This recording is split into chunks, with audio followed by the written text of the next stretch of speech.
All right, we teased before we went to the break about Angel Genao is called up. He's now a member of the Cleveland Guardians, and if you look at what he's done in the minor leagues, it's been very impressive. He's been one of their top prospects for a long time.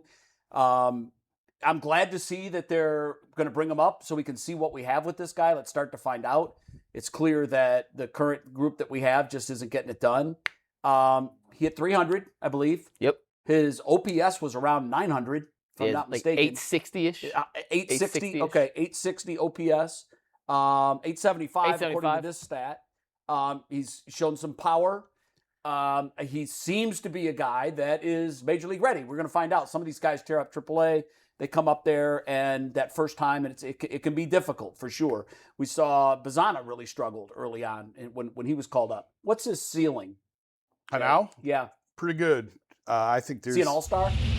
I think that they feel that he very well could be a multiple-time all-star. I think there's a chance. We'll see.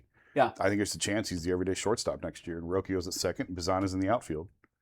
I don't think that's out of the realm of possibility that, they're not going to do that now, certainly in August. I think Genao will probably bounce around a little bit. First of all, we got to see why Genao's here. Is he here? Is Jose going back to the DL? That's what scares me. Why did he get an off day after an off day? Well, there was some inflammation in his hand, in his surgically repaired hand. Never good. So, I think it's entirely possible Jose could be going back to IL, or this is a move elsewhere. I don't know. We'll have to wait. We'll find out later today. I mean, it's got to be one of the two, either Arias, I would think, or Jose. Right. Obviously, we hope Jose is healthy. He's not headed back to the IL. That changes the There's entire... been nothing today. No. Yeah. It won't be. It won't be till around the time the lineup comes out. What time's the game 4? today? I think that's 6. It's a 6:40 game. Yeah, so probably around. I mean, 4 o'clock. if they IL Jose, that'll probably be around lunchtime, early afternoon. Okay. Yeah. But that's obviously the worst case scenario. And as excited as you could be for Genao, losing Jose diminishes all the excitement because Jose has not been. He's not been Jose, but he still is Jose Ramirez. They need him to play much better if they're going to go on a sustained run. But the one thing I like about Angel, just based on the scouting reports and reading, is versatile defender. Yep. With real pop in the middle of the infield, which the Guardians, for all the middle infield prospects they've brought up, Rocchio, who's having his best power season, but not a power hitter by any means. Bazana's shown some pop. You go back to like Juan Brito. I go back to like the Tyler Freemans.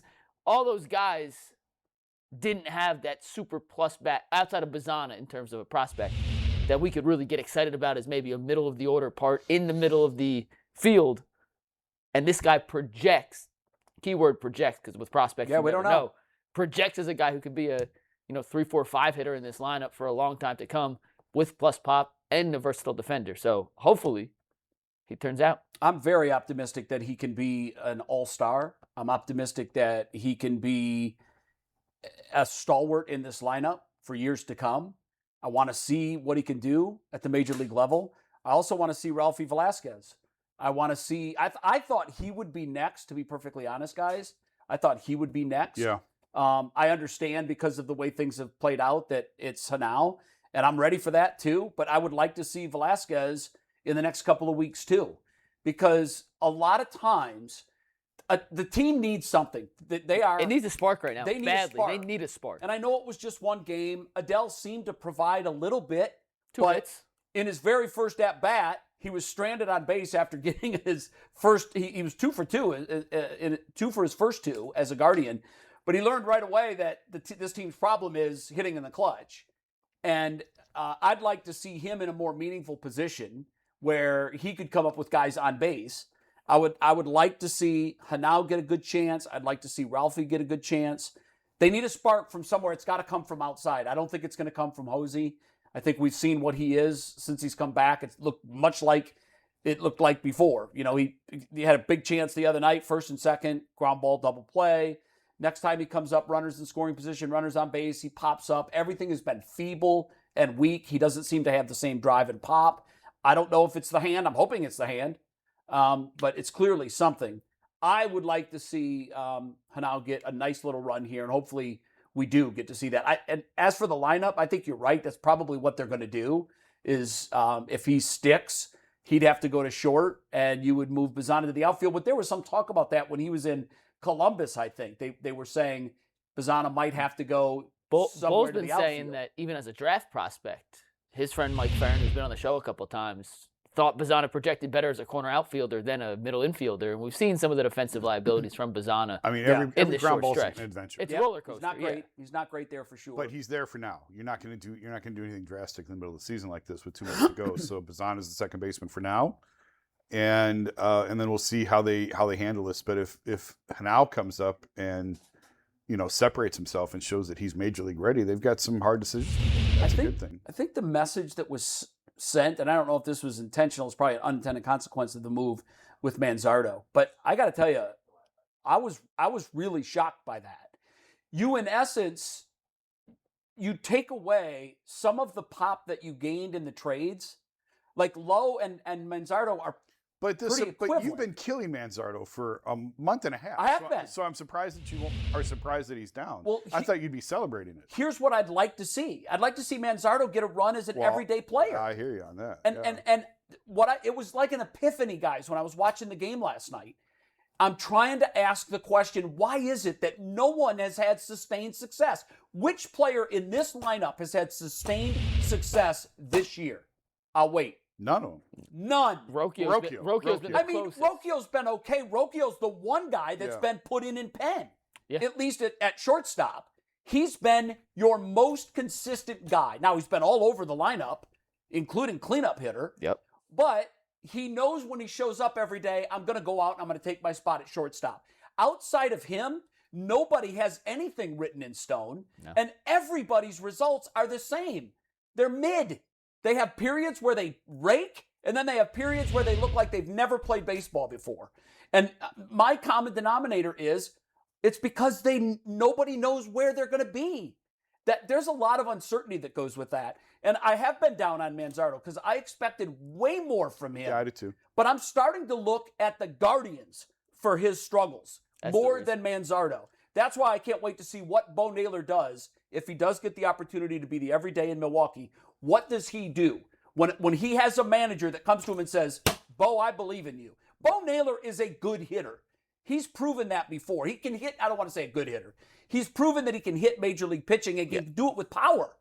And somehow this year we turned him into a dishcloth. And not just him either. And I think it's more between the ears with these guys. Same with Manzardo. Well, it's been for years now. They haven't done a great job of developing hitters. Like, how many guys have they developed into high-end hitters? It's a low number. I mean, Jose? You have hope, Jose. And aside from that, yeah, now there's your list. I have hope for DeLauder and Bazana, but this organization does not have a great record of developing hitters. No, and now my fear is that we don't ruin these guys. Yeah, I feel like we have ruined some of these guys. We have seen guys come through the Indians/Guardians organization that did not have success here, that have gone elsewhere, and that have really flourished. Nolan Jones is the one most recent, and he had the one good year, and it's probably a but when he came back and got back in the Guardians organization, he turned right back into the old. And that's what I'm saying. Like, he left, had that one fantastic year in Colorado, comes back and was unplayable. I would love to have in-depth conversations with guys like Nolan Jones, and to ask, how did the Guardians organization impact your offensive output? Because I just know from being around baseball from the time I was 5 years old, and I'm still in dugouts at 61 years old, and I've played at every level imaginable except for Major League Baseball. I've had many conversations with these guys, and they all say the same thing. I love to know that I've got my spot. Yeah. And I don't know who on the Guardians can say, I know where I'm playing today and I know where I'm hitting. And I just think that you're starting now to mess with the psyche, and there's no analytic to measure that. Yeah. And that's why the Guardians are 30th the last couple of years in just about every offensive category, because they're messing with these guys' heads, and they need to stop this nonsense platoon ball, set a lineup, get your best 9. I'm not saying you can't pinch hit. I'm not saying you can't rest guys here and there, but if you're playing 4 days a week or 3 days a week, that's one reason you're struggling. Even one spot, like if there's one position on the field where you have a platoon, okay, fine. That's how it used to be. Yeah, there's but one every spot. Position is That's platoon. what I'm saying. Every position. They do it everywhere. Except for shortstop, really.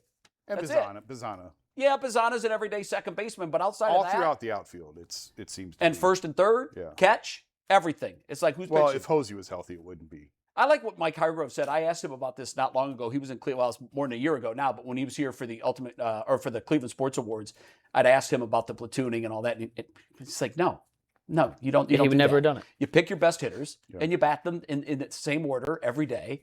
And yeah, there's going to be day-to-day changes rarely, but it's this platoon nonsense I think it's killing the Guards. All right, we're going to take a break. When we come back, Zach's joining us after the break. Is that right? Yep.